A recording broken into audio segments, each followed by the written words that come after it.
My entire design career has been formed on having a laugh at the design industry. Sometimes it's about making fun of client interactions, sometimes it's about how designers love to wear turtlenecks and beanies, and a lot of the time it's about breaking the rules of graphic design. Like most creative industries you can go to school for, graphic design has a set of rules aimed to guide people towards making good designs. I never went to design school, so I never really learned these rules, meaning I've gone years without needing to focus on whether or not my designs fit within these standards. While I may not be deliberately following design rules, a lot of my work could definitely be classified as technically good. I hope. There are certain principles I apply without thinking too much about applying them, and that's how I hope to teach you the rules of design in this lesson. Consider them less as strict requirements and more as loose guidelines that are nice to keep in mind when you want to put all your elements together on the page. One of the main things I like to think about when designing my posters is composition. To put it simply, composition is how everything fits together on the page. Are the elements evenly spaced? Does the layout of the poster feel balanced and complete? Does each individual component exist on a grid, or do they go against a grid? These questions may seem daunting at first, especially if this is your first venture into graphic design. So let me tell you some super easy tricks that will ensure your designs are always well composed. We'll start with the rule of thirds, an all-time classic composition trick used in basically any creative endeavor. What is the rule of thirds? Take any page and separate it into 3 equal thirds. That's it. That's the rule of thirds. Really, Elliot? You call this teaching? Well, yes and no. A very natural feeling when designing is to place everything front and center, but thinking about a page in thirds allows us to be more creative with our composition.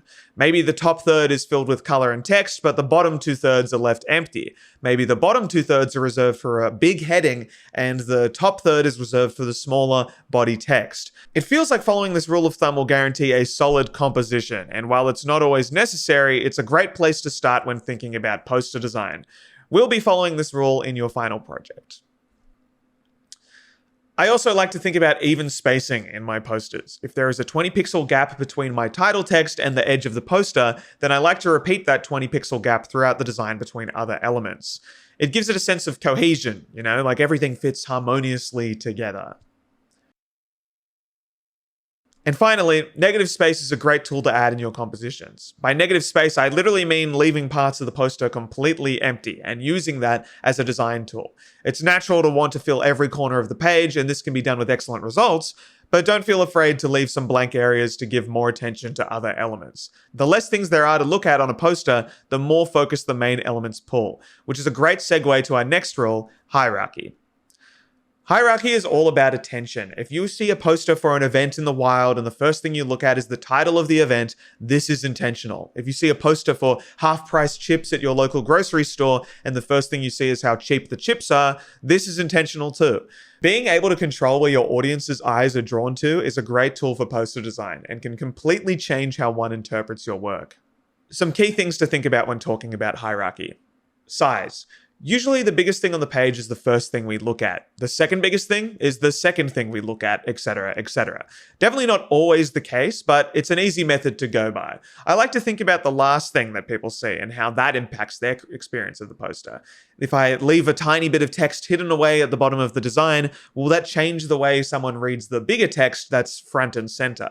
Color is also important when talking hierarchy. Our eyes are naturally drawn to brighter, bolder colors. If you place a golden yellow circle next to a pale pink circle, guess what? You're looking at the yellow circle. If you want something on your poster to stand out, give it that extra burst of color and pair it with some softer shades in the background and complementing elements. Finally, spacing. Like I was saying when talking about composition, design elements that are given space to breathe will draw more attention than those drowned amongst a crowd of equally important elements.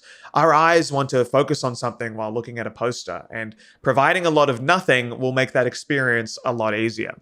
Let's briefly chat about typography. Typography is all things text. What font are you using? How are the individual letters spaced between each other? Is a word in bold or italics?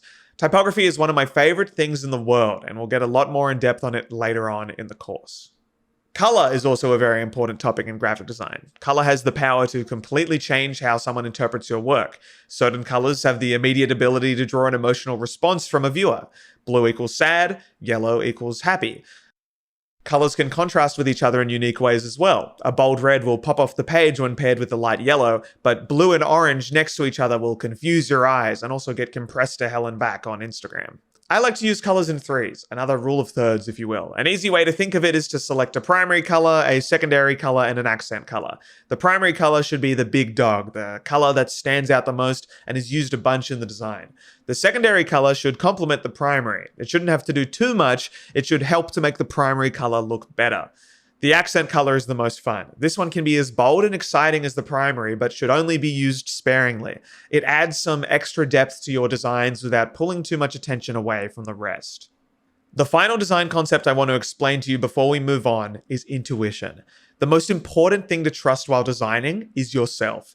If something looks off, it probably is. If something looks great, it probably is as well. If you can look at your design and go, you know what? This works. Then trust that it does. I've seen countless designs that may tick all the boxes and be technically good, but just aren't exciting. Trust your eye, trust your taste, and give it your personal touch. That will get you further than following anything that I've just explained for the last 10 minutes. You should now have a clearer understanding of what to think about when designing. Like I said at the start, these are not strict principles. They're just meant to give you a subtle nod to what may or may not work. Next up is a quick lesson on how I get inspired for my designs and some resources you may find useful when we get to designing.